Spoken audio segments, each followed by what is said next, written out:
One more. Sabi ka naman.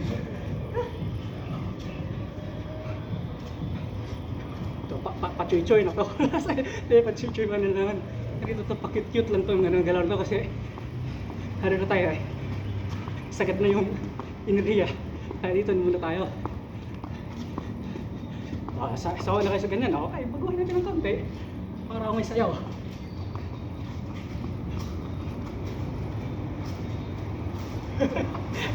Ano to, tugtog na lang yung kulang ito.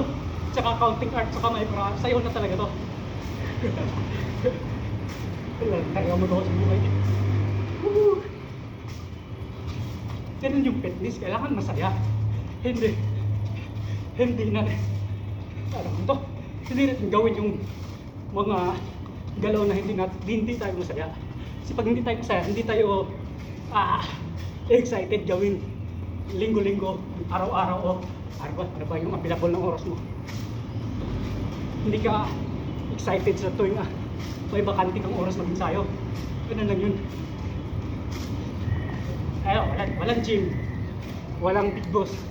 Ito yung pampalipas oras muna ni Kulokoy. Ayun yun. Narong grind. Narong grammar yun, wala sa timing.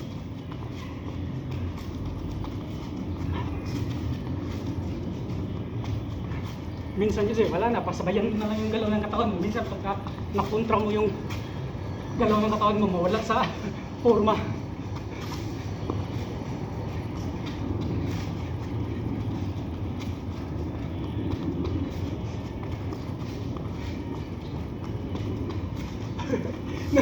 Pati ako naubusan na rin yung sasabihin, kaya wala na yun.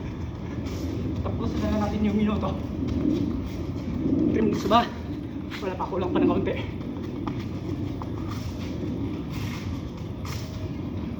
Dapat 3 minutes talaga mahigit. Isang round yung 3 minutes eh. Kahit anong ensayo.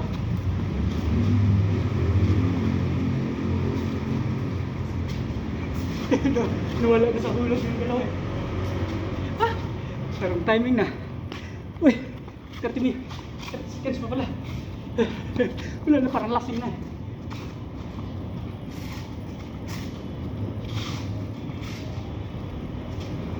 Ay, nawala sa timing.